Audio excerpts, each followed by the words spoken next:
uma fala de Jó que me deixou a pensar e a pensar muito. Está no capítulo 21, no versículo 19.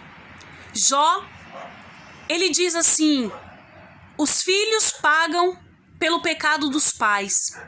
Bom seria se o pai pagasse pelo seu próprio pecado para aprender a lição. Tá vendo aí? Eu li a primeira vez, me pareceu uma fala de injustiça, uma fala de não aceitação, me pareceu uma fala, sabe, uma fala meio inquieta. E eu li várias vezes esse versículo e eu pedi ao Eterno que me desse entendimento, porque eu não queria ficar confusa sobre o que eu estava lendo.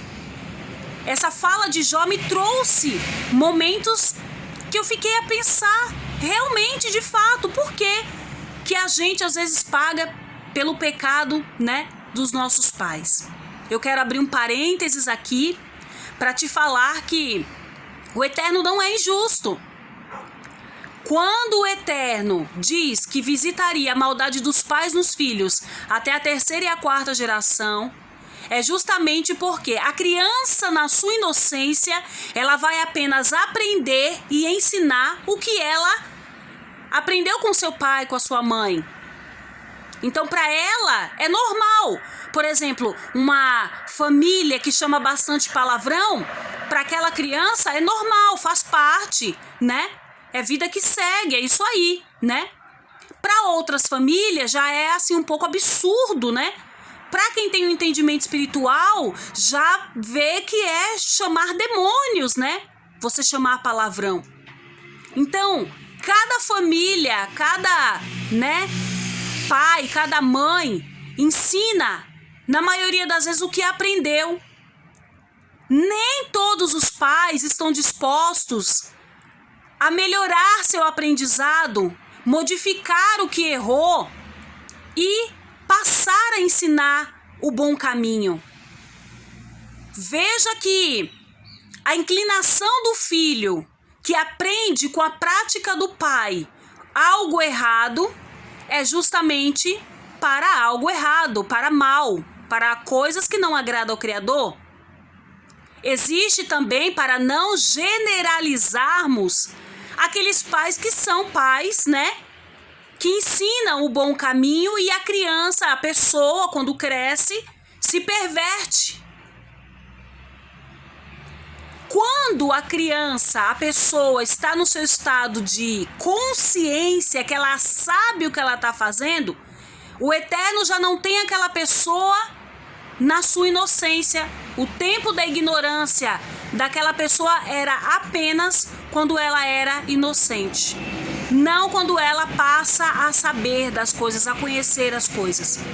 Logo, esse pai e essa mãe que ensinou o bom caminho e o filho se perverteu, está justificado diante do Criador. E sim, no tempo do Eterno, se o Eterno tiver propósito na vida daquela pessoa, o Eterno vai falar com essa pessoa de alguma forma, que ele tem várias formas, e essa pessoa vai se voltar para o Criador. Agora, voltando aqui à palavra, aquele grito de injustiça, Jó, ele estava considerando que Deus já não estava justo, porque ele não se via em pecado.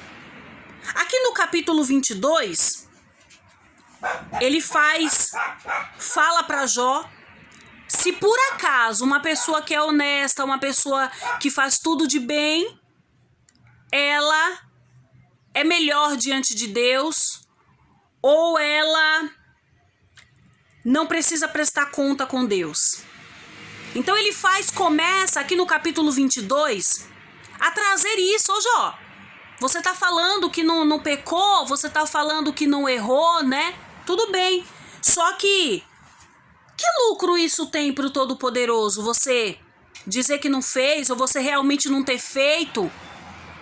Sendo que, aqui eu já quero abrir um outro parênteses, que às vezes nós, na nossa visão, estamos sim fazendo o que é certo, porém, no nosso oculto, no nosso secreto, nós fazemos coisas algumas coisas, né, erradas. Então, ele começa a dizer assim, ó, quando você roubou, quando você foi injusto, no suprimento do próximo, quando você deixou a pessoa nua, quando você quis ser dono, quis ser o maioral, né, em algum momento. Porque o que a gente conhece, veja bem, o que a gente conhece da história de Jó é o que eu já tenho falado muito tempo antes. Jó tinha, Deus tomou, Deus deu de volta, né? É o que a gente sabe. Aqui não fala detalhe por detalhe da vida de Jó. As considerações dos detalhes, quem nos dá é o Espírito Santo. E a gente avalia conforme nossa vida. Quantas pessoas estão dentro da igreja e no seu secreto, na sua casa, gosta de chamar palavrão? Quantas pessoas, né? Então a gente vê que o que ele quis trazer para Jó, aqui já no começo do capítulo 22, foi se observar no mínimo detalhe. Porque o sacrifício dele era atendido, porque a conduta dele era ouvida pelo Criador, porque ele era, né, aparentemente era um servo firme, que não tinha pecado, mas será que no secreto ele não tinha, né, algo que estava ali escondido? Então me parece que ele quer trazer para Jó a mentalidade de buscar em si. Ao invés de falar, se reportar a Deus desta forma, buscar em si, se não tem algo que ele tenha feito no secreto, no oculto. Deus, ele está nas alturas. A gente olha para o céu, a gente vê as nuvens e as estrelas tão longe. E aí ele diz assim, ô Jó, será que porque tem nuvens, quando Deus olha, ele não nos vê? Será que a nuvem consegue tapar a visão de Deus e ele não nos vê? E o nosso secreto a ele não é revelado, Jó? E aí eu vou seguir lendo aqui, capítulo 22, versículo 15. Será que você quer andar nos caminhos que os maus têm seguido desde os tempos antigos? Eles morreram de repente como se fossem levados por uma enchente. A Deus eles diziam, deixa-nos em paz. E comentavam que o Todo-Poderoso, o que pode fazer o Todo-Poderoso em nosso favor. Então, o mal na sua prática do mal, ele não quer Deus. Mas quando ele é afligido por algo, quando algo toca, né, essa pessoa, então ela começa, né, a disseminar que o Criador está sendo injusto com ela, que o Criador, né, o que pode o Todo-Poderoso fazer a nosso favor, limita o poder do Criador. Então, bom, se eu tô nessa situação agora, não há quem me salve, não há para mim salvação. Cadê Deus agora? Por quê? Porque quem pratica maldade quer viver na maldade, protegido por Deus, e não tem condição o Eterno proteger a maldade. A maldade, ela tem seu tempo de execução e no tempo da prestação de contas vai prestar conta e pronto. Então, os ímpios, as pessoas desonestas, elas são tão mesquinhas que Deus só serve se for para acudir, para tirar ela daquela aflição que ela tá. Se ela se vê numa aflição sem saída, aí ela já começa a se questionar, cadê o poder de Deus, né? Aí diz aqui, ó, versículo 19. As pessoas honestas ficam alegres, as corretas riem, ao verem que as riquezas dos maus são destruídas e que as sobras são devoradas pelo fogo. Não é que a gente, quando vê uma pessoa, né, que era mal, a gente vai fazer festinha, né? A gente vai cantar vitória. Não é isso. É porque a pessoa, veja só, uma pessoa que já foi injustiçada pelo mal, uma pessoa que já foi prejudicada por alguém que é mal, né?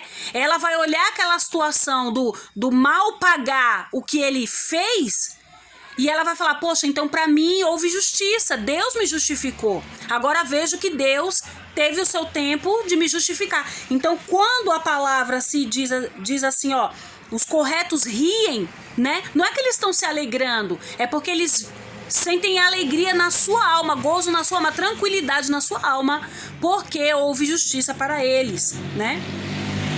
Jó, faça as pazes com Deus. Aí aqui ele começa a pedir, na sua terceira fala, começa a pedir para Jó que faça as pazes com Deus, né? Veja que Jó, antes ele tinha vida com Deus, sacrifícios no altar. E depois que essa doença, essa chaga maligna, né, o contaminou, veio sobre ele, então ele já não teve mais aquela vida com Deus como ele tinha antes. Quando ele fala, faça as pazes com Deus, observe o quem tu era antes e como tu estás agora. E isso faz para nós hoje, né, para que nós venhamos analisar. Tem luta, tem tribulação que sim, a gente, né, fica abalado, não é enfraquecido, porque o espírito está pronto, mas a gente fica tão abalado que aquele sentimento de dor, de tristeza nos envolve de uma forma que a gente não considera que aquela oração é ouvida. Isso já aconteceu comigo, com você. Pensa direitinho para você ver se não já aconteceu. Já! Aquelas vezes que você senta só sabe chorar, aquelas vezes que você não tem nem palavras para falar com Deus, e aquelas vezes que você senta na beira da cama, no sofá, na cadeira, diz assim, olha Deus, eu não tenho nem o que te falar acerca disso, vice? Não é verdade? Então ele pede para que Jó deixe com que Deus ensine a ele, né? E guarde o coração dele. Porque o coração dele estava amargurado. Ele não se via, né, buscando ao Criador. Até aqui nós vimos que Jó indagava o Criador. Ele começou a falar com o Criador. Mas ele não era aquele Jó de antes.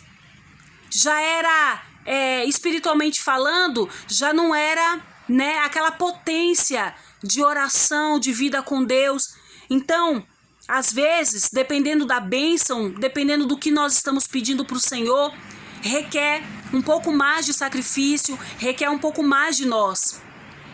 Veja que para você ter um dinheiro extra, você que trabalha CLT, você sabe que tem que fazer o quê? Hora extra, às vezes até trabalhar em 2 empregos para conquistar um determinado algo que é normal, né?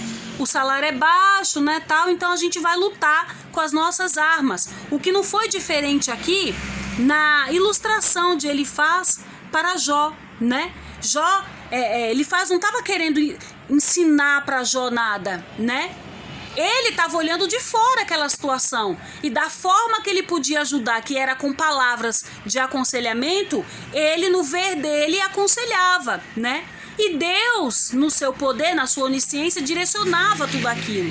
Então, olha só o que diz, ó. Se você se voltar para o Todo-Poderoso e se humilhar, e se você acabar com a maldade, ó, que há na sua casa, se o ouro mais precioso não tiver valor para você, for como pó ou as pedrinhas do ribeirão, então o Todo-Poderoso será o seu ouro puro. Será a sua prata mais preciosa. Ele será a sua alegria e você poderá olhar para ele com confiança. Tá vendo aí? Ele ouvirá suas orações e você lhe fará e você lhe dará o que prometer. Tudo o que você fizer dará certo e a luz brilhará no seu caminho. Deus rebaixa os orgulhosos, mas salva os humildes. Ele os salvará se você for inocente, se você for correto em tudo que fizer. Tá vendo aí? Então, Elifaz não estava desconsiderando a fala de Jó quando ele diz que não tinha pecado, né? Quando ele se reporta dizendo de dentro da dor dele, como é que ele vê. Elifaz não estava desmerecendo, né?